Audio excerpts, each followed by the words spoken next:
Pengajian Ummus Sa'adah, Jalan Tor Pisang Mata sekitarnya. Banyak yang muda-muda, banyak juga yang tua-tua. Diaduk, akhirnya dirata-ratakan setengah tua. Assalamualaikum warahmatullahi wabarakatuh. Alhamdulillah, asyhadu an la ilaha illallah wahdahu la syarikalah wa asyhadu anna Muhammadan abduhu wa rasuluh la nabiyya ba'dah. Allahumma salli wa sallim ala sayyidina Muhammadin wa ala alihi wa ashabihi wa man tabi'ahu ila yaumiddin, amma ba'd. Ibu-ibu seluruh jamaah yang saya hormati, terlebih ahli bait bersama seluruh keluarga. Alhamdulillah kita dapat bertemu hari ini, melanjutkan pengajian kita seperti biasa diadakan setiap hari Senin. Salawat dan salam semoga tetap Allah curahkan keharibaan junjungan kita Rasulullah Muhammad sallallahu alaihi wasallam. Kiranya di akhirat kelak kita termasuk di antara umatnya yang mendapat syafaat darinya. Amin ya rabbal alamin. Ibu-ibu seluruh jamaah yang saya hormati, Rasulullah sallallahu alaihi wasallam bersabda, "Innallaha katabal hasanati was sayyiat, thumma bayyana dzalika. Faman hamma bi hasanatin falam ya'malha katabaha Allahu indahu hasanatan kamilatan. Wa in hamma biha fa'amilaha katabaha Allahu indahu asyrata hasanatin ila 700 dha'fin ila ad'afin katsira.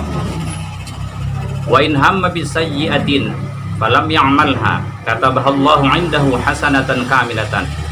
Wa in hamma biha fa'amilaha katabaha Allahu sayyi'atan wahidatan." Rawahul Bukhari wa Muslim. Sesungguhnya kata Rasulullah, Allah Azza wa Jalla telah menetapkan banyak kebaikan dan menetapkan banyak keburukan. Kemudian Allah menjelaskan tentang kebaikan-kebaikan itu dan keburukan-keburukan itu. Dijelaskan Allah yang baik yang ini, yang buruk yang ini, lengkap. Sehingga kita tahu kalau membantu orang miskin bagus, menolong orang susah bagus, mengerjakan sholat baik dan sebagainya. Berzina buruk, menyakiti hati orang lain dosa, itu dijelaskan Allah. Jadi kebaikan-kebaikan itu sudah banyak dijelaskan Allah, keburukan juga begitu. Kita sudah tahu mana yang baik, mana yang buruk. Pada dasarnya kadang-kadang tidak pun mengaji awak tahu nyawa. Menyakiti hati orang lain, tahu lawak itu kalau itu salah, kira-kira begitu. Begitu mengaji memang betul salah. Yang begitu-begitu. Paling-paling kebaikan-kebaikan dan keburukan itu mungkin dalam masalah-masalah yang pelik dia tak tahu awak. Makanya perlunya mengaji, ya Bu.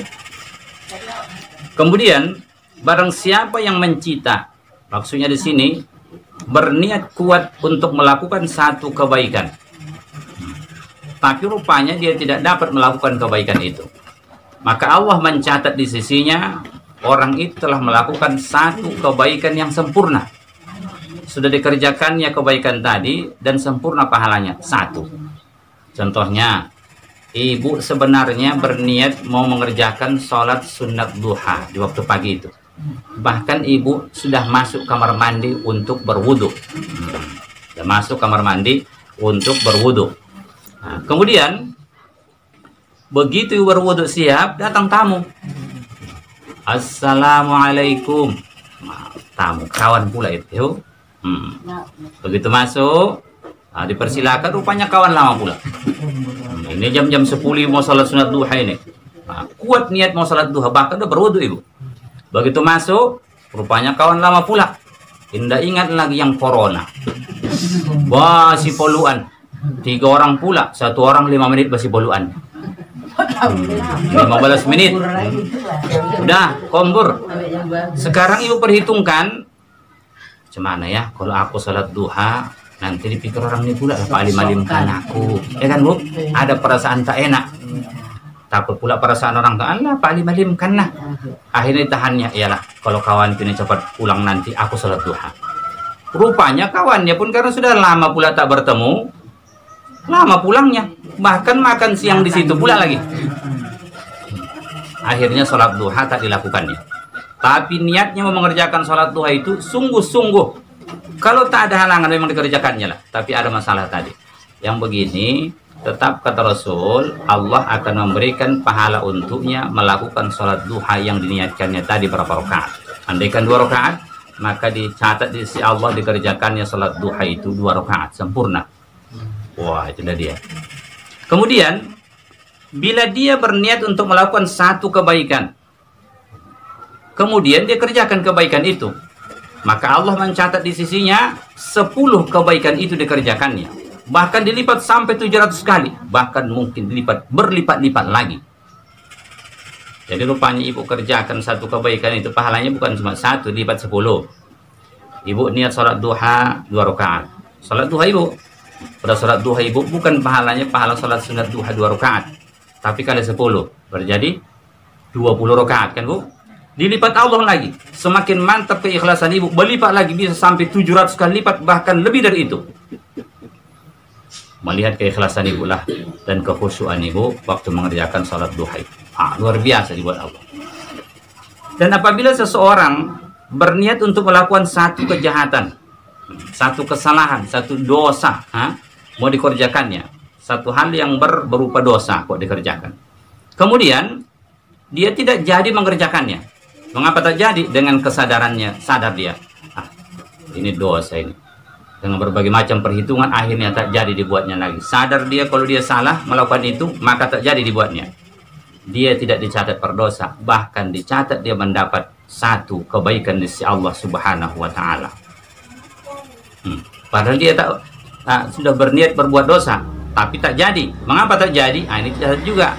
Jangan tak jadinya itu gara-gara tak bisa dikerjakannya. Kalau tak jadi dilakukannya satu kejahatan yang diniatkannya itu gara-gara tak bisa dikerjakannya, umpamanya mau mencuri, tahu-tahu rupanya banyak polisi di situ, tak jadi mencuri, itu tetap dihitung dia berdosa. Tapi kalau dia niat mau mencuri, kemudian sebelum mencuri sadar dia itu perbuatan salah, tak jadi mencuri, maka dia diberikan pahala pula satu kebaikan. Kalau dia berniat melakukan satu kesalahan, satu kejahatan yang berupa dosa maksudnya, kemudian dia lakukan, maka dicatat Allah satu kesalahan untuknya. Jadi enggak 10 kali, 1. Apa mencuri? Dihitung dosanya, dosa 1 kali mencuri. Jadi begitulah. Makanya niat ini sangat penting sekali diperhatikan. Begini, dilihat hadis ini, kadang-kadang tak dipahami orang nanti, enggak dihubungkan dengan hadis lain, dia pikir begini, kan hadisnya tadi, bila seseorang berniat untuk melakukan satu kejahatan, kemudian dia tidak jadi melakukan kejahatan itu, maka dicatat untuknya satu kebaikan. Ada hadis lain, kalimatnya begini, hadisnya riwayat Bukhari Muslim. Rasul mengatakan, "Idzal taqal muslimani bisayfayhima fal qatil wal maqtulu finnar." Apabila 2 orang muslim berhadapan dengan pedang masing-masing, mau berantem orang, masing-masing pegang pedang, yang membunuh dan yang dibunuh sama-sama masuk neraka. Ditanya oleh para sahabat, qalu ya Rasulullah, hadzal qatil fama balul maqtul. Ya Rasul, ini yang membunuh wajar masuk neraka, tapi yang dibunuh masa masuk neraka ya Rasul? Rasul mengatakan, innahu arada qatla sahibihi. Sesungguhnya dia sudah benar-benar ingin membunuh saudaranya. Niat yang kuat itu dicatat di sisi Allah. Makanya tadi dipangkal hadisnya itu seolah-olah kalau tak jadi dilakukan berpahala kan bu? Ini kan tak jadi orang dia yang dibunuh kan? Mengapa rupanya kata Nabi yang betul-betul dia membunuh, cuma duluan kawan membunuhnya itu sajanya. Masing-masing orang sudah mau membunuh, tidak ada penyesalan, cuma duluan pisau kawan itu masuk, mati dia duluan. Maka dia tetap dihitung masuk neraka. Jadi berbeda dan tumanya, ada satu megang pedang, satu enggak. Jangan bang, enggak ada lagi, gawat ini. Dia pun menyelamatkan diri, ambilnya pedang. Jangan bang, jangan. Dihantam kawan itu juga, mengelak-ngelak dengan pedangnya itu, akhirnya mati dia. Itu berbeda karena dia enggak ada niat mau membunuh. Ini sama-sama dua-dua, sama-sama niat membunuh. Tak berhenti niatnya itu sampai mati. Nah, jadi niat yang kuat ini menjadi catatan. Jadi ibu-ibu sekalian yang saya hormati, maka kalau dilihat dari keterangan-keterangan Nabi Shallallahu Alaihi Wasallam, ini kebaikan-kebaikan yang ibu kerjakan ini, itu banyak pahalanya berlipat ganda, tidak semata-mata gara-gara pekerjaannya itu. Bermacam-macam. Ada kadang-kadang karena beratnya pekerjaan itu, besar pahalanya. Seperti haji. Kok dari sini kan berat ya Bu, uangnya banyak ya Bu, capeknya lagi, ini mundur pula lagi, untuk pula lagi awak dibuatnya, tinggal lagi keluarga awak, tinggal pula lagi ayam awak, ayam ibu yang ibu sayang-sayang itu, tinggal pula lagi kucing ibu, tinggal pula lagi cucu-cucu ibu, tinggalan semua, besar pahalanya, wajar. Tapi ada kalanya bukan karena beratnya pekerjaan makanya besar pahalanya, ada kadang-kadang yang ringan. Ini yang kita bicarakan dulu. Apa yang membuat pahala ibadah itu besar? Salah satu diantaranya adalah niat. Niat bisa besar pahalanya kalau mantap niat. Di pangkal tadi sudah ada sedikit tersinggung di situ kan Bu. Kita lihat selanjutnya supaya lebih jelas Bu. Hebatnya niat ini luar biasa Bu. Niat saja tapi pahalanya besar. Dalam hadis riwayat At-Tirmidzi juga diriwayatkan oleh Imam Ahmad dari Abi Kabasah Al-Anmari radhiyallahu anhu, annahu sami'a Rasulullah sallallahu alaihi wasallam yaqulu, beliau telah mendengar Rasul sallallahu alaihi wasallam bersabda. Apa kata Rasulullah? Innamad dunya li arba'ati nafarin. Sesungguhnya dunia ini hanya dimiliki oleh 4 golongan manusia. Ini kira gambaran dari segi pahala ini ya Bu ya. Mana yang 4 ini? Li arba'ati nafarin ini. Abdin razaqahu Allahu malan wa ilman fa huwa yattaqi fihi rabbahu wa yasilu fihi rahimahu wa ya'lamu lillahi fihi haqqan fahadza bi afdalil manazil. Seorang hamba, maksudnya seorang yang diberikan Allah kepadanya harta yang banyak, diberikan Allah kepadanya ilmu. Dengan harta dan ilmu yang banyak diberikan Allah ini, dia takut kepada Allah. Jadi makanya ilmu yang dimaksud di sini ilmu yang bermanfaat. Mana ilmu yang bermanfaat? Salah satu di antara contohnya kata Al-Ghazali, ilmu yang bermanfaat itu dengan ilmunya makin takut dia sama Allah. Bisa bayangkan, banyak orang yang berilmu di Indonesia ini, banyak orang berilmu. Tapi belum tentu dengan ilmunya itu makin takut dia kepada Allah. Ada makin berani pula lagi dia. Udah tahu dia jelas-jelas salah, makin itu pula yang dibelanya. Mengapa? Tak takut dia sama Allah. Kalau gelar, titel bukan main-main. Pengalaman hidup luar biasa. Maka kata Al-Ghazali, salah satu di antara ciri ilmu yang bermanfaat itu adalah makin takut dia dengan Allah disebabkan ilmunya itu. Itulah ilmu yang bermanfaat. Makin rajin sholat dia. Nah, kalau masalah gelar nggak cukup lagi, nggak lagi kurang di Indonesia kan Bu. Bukan cuma dokter, profesor, udah banyak kali Indonesia profesor Bu. Satu laginya lagi gelar yang belum sampai kepadanya, almarhum. Ya kan Bu? Andaikan betul-betul semua ini yang takut bertakwa kepada Allah, profesor-profesor, dokter-dokter yang di atas sana itu, pejabat-pejabat kita ini, sudah makmur Indonesia. Kalau betul-betul ilmu yang bermanfaat. Tapi kadang-kadang khawatir awak tak bermanfaat. Mengapa rupanya? Masih sibuk lagi orang tuh, Wanda, mengajukan RUU HIP, ya kan Bu? Itu. Tidak takut orang tuh lagi apa yang terjadi dengan itu semua. Jadi ibu-ibu sekalian yang saya hormati, makin takut dia kepada Allah. Maka ulama itu sebenarnya orang yang takut kepada Allah. Innama yakhsyallaha min ibadihil ulama. Dalam Al-Quran dijelaskan Allah, yang takut kepada Allah itu hanya ulama. Siapa ulama? Bukan orang yang majlis ulama. Ulama itu bentuk jamak dari alim, orang yang berilmu. Baik laki-laki maupun perempuan yang berilmu, dengan ilmunya takut kepada Allah, itu dia. Yang takut kepada Allah orang berilmu, orang yang tak berilmu tak takut itu. Tapi ada Pak tinggi ilmunya, ilmu yang tak bermanfaat. Ilmu yang bermanfaat itu membuat dia takut kepada Allah. Dia sambung rahimnya, silaturahim tak putus. Dengan ilmunya itu, tahu dia pula memutuskan silaturahim dosanya besar, tak berani dia. Dengan keluarganya, adiknya, abangnya, kemanakannya, cucunya, tetangga-tetangganya, dia sambung bagus-bagus hubungan. Tidak makin sombong dia. Dan ada juga orang makin berilmu, makin banyak harta, makin sombong pula, dicakapi pun payah. Jangankan sama tetangga, sama bininya pun kadang-kadang tak penting sama dia, ya. Akhirnya tak tahu lagi di mana bininya lagi. Mengapa rupanya? Inilah harta banyak, ilmu banyak. Tidak pula peduli kali lagi di anaknya di mana-mana. Sana anaknya, sini anaknya. Loh, saya rupanya apa salah? Tidak salah, cuma kadang-kadang cara mengerjakannya salah. Mengapa? Memang Islam membenarkan nikah laki-laki boleh 4 perempuan sekali waktu. Dalam satu masa itu 4 istri boleh dalam Islam. Tapi kan ada syarat-syaratnya. Jangan asal-asalan saja. Nah, apalagi di masa sekarang ini, jangan mau ibu nikah siri, yang banyakan masalahnya nanti. Nikah yang resmi, nikah resmi. Ini dah nikah siri, udah banyak terjadi bu nikah siri ini. Dinikahkan di situ nikah siri diam-diam orang tuh. Rupanya perempuan yang adanya lakinya rupanya. Makanya nikah siri boleh di apa? Tak mau orang-orang tua mana mau orang itu menjadi saksi, jadi bahaya dia nanti. Tapi kadang-kadang orang, udah nggak apa-apa, aku nggak ada siapa-siapa, aku laki pun tak ada, aku pun tak ada, entah apa lah dibilangnya. Akhirnya nikahkan orang pula itu, yang bukan wadinya pula menikahkan. Hati-hati, jangan ibu mau jadi nikah siri. Nikah yang resmi-resmi saja ya kan bu. Ini ibu pikir nikah siri dia di sini. Taruhlah dulu bagus dulu betul-betul ini gadis yang menikahkan ayahnya semua aturan agama. Ada anak di situ. Diam-diam tak tahu istri pertama, anaknya pun tak kasih kenalan. Udah nikah lagi di sana, begitu lagi, udah berapa lama dicorekan pula, banyak duit pula. Nikah lagi di sana, begitu juga, corekan lagi, udah berapa anak, akhirnya udah banyak kali tidak tahu dia mana anak. Suatu saat nanti bu, anaknya makin besar, berjumpa di jalan, tak tahu beritahuan, rupanya adik abangnya orang, adik kakaknya orang ini menikah orang. Masih lumayan tidak terjadi apa-apa, begitu di apa semua diurus-urus rupanya anak sendiri batal. Takut tahu apa yang terjadi sering belakangan ini. Sudah terjadi pelanggaran dulu, baru ketahuan. Apa mau dibuat? Itulah bahayanya nikah siri ini bu, ya kan? Bahaya.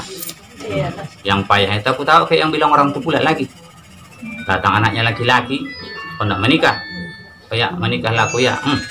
Sama orang mana? Sama orang Barnung. Jangan. Takutnya nanti adikmu pula. Jujur ayahnya, takutnya adikmu pula. Tidak tahu lagi dia mana bininya di Barnung. Rupanya ada juga anaknya situ. Dia tidak tolaknya kemana-mana lagi. Takutnya nanti adikmu katanya. Tunggu dah lah ya. Kalau begitu udah kepaing sajalah. Ada juga. Jangan. Nanti adikmu pula. Tak pulang adikmu pula. Katanya pula. Udah, kemana lagi? Terus, udahlah ya. Aku mau nikah lah. Aku sama orang mana, Mang? Sama air keriung si Gambal. Oh jangan Mang, jangan. Terakhirnya anak ini pun putus asa. Udahlah, taulah kau usah kawin lagi aku ya biar puas saya. Mengadu pula dia sama mamanya. Apa bilang mamanya? Kenapa rupanya Mang? Oh nikah aku di Barnung tak boleh, air paing tak boleh, di air keriung tak boleh, semua tak boleh. Mengapa rupanya? Kata ayah nanti entah adikmu pula itu. Nikah saja kau kata mamanya itu. Gimana itu mak kata anaknya itu? Nggak usah kau pedulikan, nikah saja lah kau. Sedangkan kau pun belum tentu yang anak ayahmu kau katanya. Sama ya sama ayah. Na'udzubillah min dzalik. Na'udzubillah min dzalik. Tapi ini cerita cuma rekayasa. Masukkan ke hati. Tapi kok dibiarkan kan bisa menjadi kan Bu? Bisa. Menghindari itulah makanya pemerintah membuat nikah resmi. Ketahuan dia bagus-bagus. Ya kan?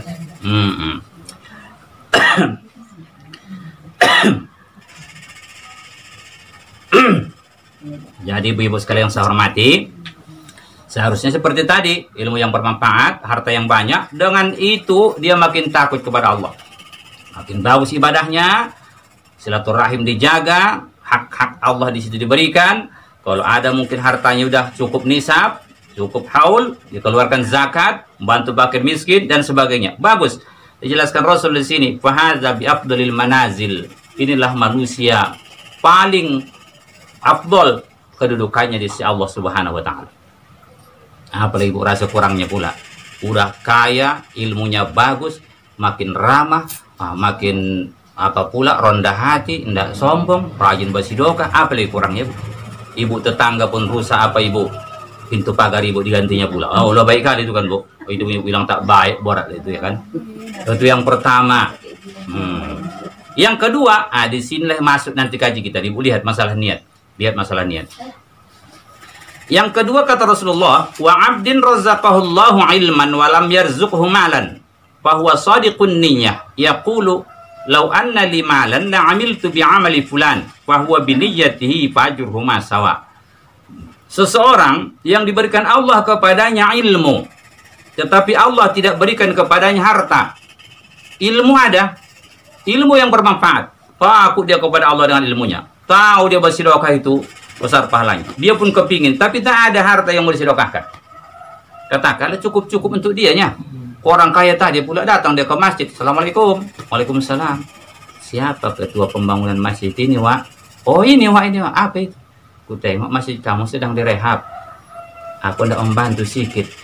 Nah, oh iya, ini. Nanti ambil di bank ini ya. Ini ceknya buatnya. 100 juta. Enak saja deh kan, Bu? Orang tadi rupanya kira-kira gambarannya, Bu. Orang yang berilmu tadi tapi tak ada hartanya, tapi niatnya mantap, berkata dalam hatinya, "Ya Allah, kalau ada hartaku, aku pun akan kubuat seperti yang dibuat ini." Kalau ada hartaku, ya Allah, kubuat seperti yang dibuat ini. Bersedekah kau banyak-banyak begini, berimpak kau banyak-banyak. Kata Rasul dalam hadis ini, riwayat Bukhari Muslim, "Fahuwa biniyyatihi fajruhuma sawa." Dengan niatnya itu, dia tadi, pahala mereka berdua sama. Bayangkan Ibu. Bukannya bersedekah Ibu 100 juta. Orang nggak ada duit Ibu. Dia yang bersedekah 100 juta. Tapi niat Ibu yang mantap itu, sampai berdoa lagi, "Bu, ya Allah, berikan aku harta supaya aku bisa juga memberi kayak gitu." Bisa menghasilkan pahala yang sama dengan dia bersedekah 100 juta. Bayangkan itu. Itulah niat tadi itu. Jadi nggak selamanya harus besar pekerjaan itu baru pahalanya besar. Memang ada masanya nanti besar pekerjaannya, pahalanya besar. Tapi ada kalanya rupanya begini saja. Itu masih masalah niat. Itu untuk kebaikan ya, Bu. Kita lihat selanjutnya.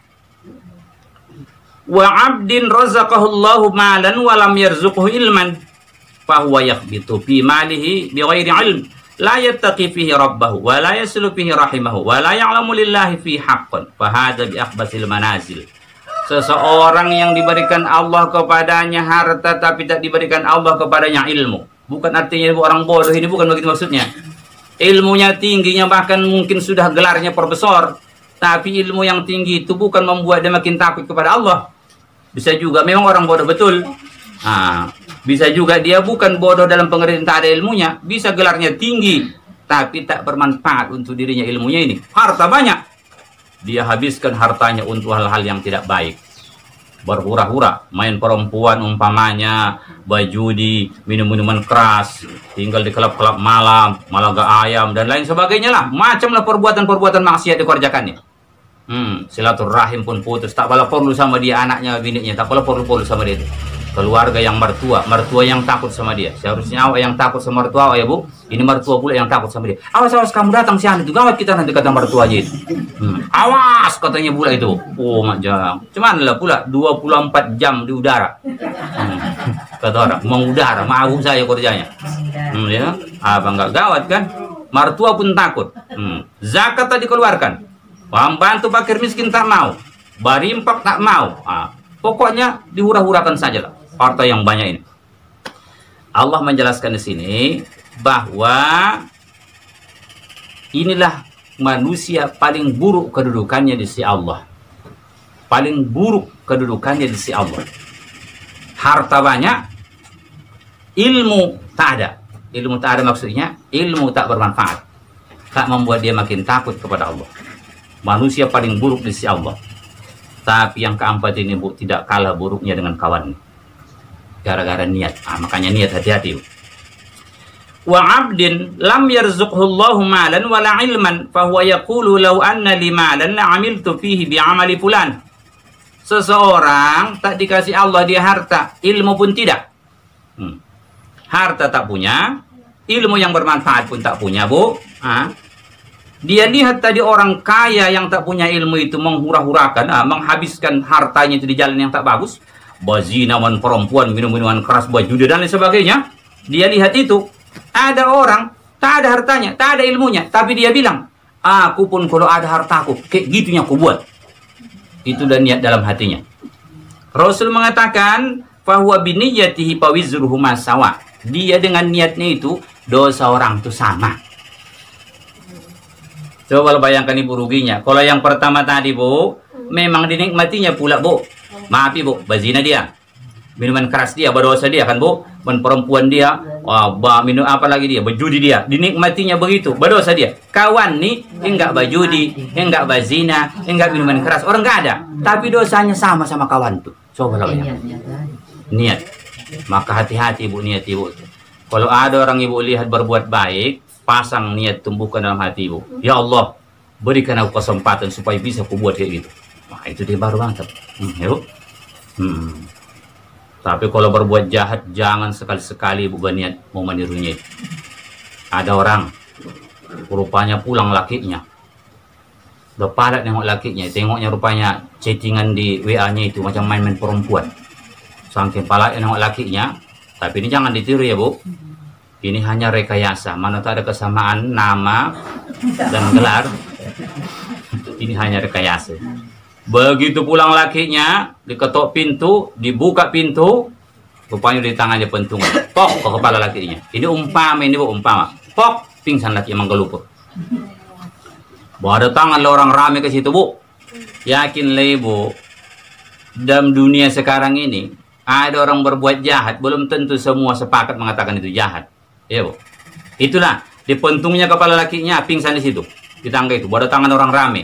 Pasti ada biasanya yang membela lakinya, ada yang membela perempuannya, ya kan Bu? Ada yang bilang, kenapa itu? Itu dipukulnya kepala lakinya. Kenapa dipukulnya? Dan perempuan saja katanya kerjanya. Begitu pulang tadi dari tokonya kepalanya pingsan di banyak. Kalau tak itu katanya. Ada yang bilang, memang pula yang jahat lah pula lakinya itu. Katanya ada. Tapi ada yang bilang nanti, hebat lah pula masa gitu kali dibuat lakinya. Bicara baik-baik kenapa? Kan macam kan Bu? Nggak sama kan Bu? Nah, tapi hati-hati Bu. Jangan sempat nanti ada yang satu datang. Kenapa boy? Itu tengok. Di puntungnya lakinya itu pingsan di tangga talota itu. Kenapa? Katanya lakinya kan perempuan. Begitu datang dipukulnya. Datang dia bilang, oh aku ya, kalau sempat lakiku begitu, jangankan cuma pentungan, giling habis. Katanya. Masa kak? Tengok saja lah katanya. Mantap niatnya mengatakan. Jangan cuma tuan, jangan bukan cuma dipentung, mau digilingnya habis lakinya. Padahal lakinya yang baik, Bu. Minta air saja pun. Dek, buatkan teh manis. Lembutnya lagi. Man perempuan tidak. Menengok perempuan saja pun malu dia. Orang sama dia pun negahkan dulu pula yang dijodoh-jodohkannya. Itu depan akunya lakinya. Tetapi dosa dia sama perempuan tadi itu sama. Loh, tapi nggak kupukul lakiku, Pak. Niatmu itu udah kuat kali kau sempat laki mau kau gimbal. Udah sampai di rumah bilangnya pula itu. Dari mana Dek kata lakinya? Itu tadi siapa itu Bang, nggak tahu Bang. Dipukulnya lakinya Bang, talotak di situ Bang dalam pentungan. Kenapa rupanya? Main perempuan dia katanya. Abang pun coba-coba lah Bang. Coba Bang buat begitu. Lebih kupontung lagi kepala Abang nanti giling Abang katanya. Pada lakinya yang baik, coba lu bayangkan itu. Dosanya dapat. Mengapa? Niat. Jadi niatnya tadi maksudnya Bu, memang mantap dalam hatinya itu, tidak berubah dia. Itulah maksudnya niat itu tadi. Kalau nggak ada halangan yang membuat dia berobat, menghalangi dia, lanjut lagi. Jadi kalau niat yang kuat berbuat jahat, kemudian berhenti tak dilakukan gara-gara kesadaran dia Bu, itu dosa, berhenti dia berpahala. Tapi kalau niatnya melakukan satu kejahatan, tidak ada terhenti atau terhenti gara-gara tak bisa dikerjakannya, tetap berdosa dia. Kalau sampai mati tetap. Saya kok sadar dia, Allah udah salah aku ini, istighfar dia, dihitung dapat pahala. Jadi niat yang kuat itulah rupanya yang hebatan. Kalau niat ibu yang kuat untuk melakukan satu kebaikan, dapat pahala ibu. Tengah malam kadang-kadang bu berniat ibu, Allah, aku sholat tahajud lah, nggak sholat tahajud aku. Ambil alarm, bunyikan HP alarmnya, jam 2. Bilang sama suami, oh bang, tolong nanti kok bangun abang jam 2 bangun ya bang, aku mau sholat tahajud. Oke. Rupanya suami pun tidak bangun, awak pun tak bangun sampai subuh, tidak ada kerongaran apa-apa. Maka dihitung ibu mengerjakan sholat tahajud. Bayangkan ibu apa lagi? Janganlah pula udah bunyi alarm, udah bunyi, bentar lagi lah. Aku itu nggak ada lagi itu, karena ibu tak kuat niat ibu. Jadi ibu-ibu sekalian yang saya hormati, inilah satu di antara beberapa hal yang menyebabkan pahala itu besar. Nanti akan kita sambung lagi. Ini baru satu dari sekian banyak yang menyebabkan pahala itu bisa berlipat ganda. Salah satu di antaranya adalah masalah niat. Paham ya Bu? Mudah-mudahan Dimantapkan niat, jangan sampai niatnya ingin meniru yang tak baik atau melakukan hal yang tak baik. Tapi pasanglah niat untuk melakukan kebaikan dengan sesungguh mungkin dan yang mungkin ya Bu. Nah, jangan yang tak mungkin pula Ibu niatkan. Aku nanti kalau bisa terbang. Itu tadi itu angan-angan, itu bukan niat itu. Niat ini yang mungkin ya Bu ya. Nah, cita-cita yang mantap atau niat yang tekad yang bulat yang betul-betul yang diperhitungkan bisa dilakukan. Itu yang pula ya. Ibu-ibu sekalian yang saya hormati, mudah-mudahan bermanfaat. Ahli bait bersama seluruh keluarga semoga diberi Allah umur panjang, kesehatan, keafiatan, keselamatan, diluaskan rezeki yang halal, dikuatkan iman dan amal ibadah, dijauhkan dari hal yang tidak baik. Demikian juga kita seluruhnya. Amin ya rabbal alamin. Wassalamualaikum warahmatullahi wabarakatuh. Waalaikumsalam.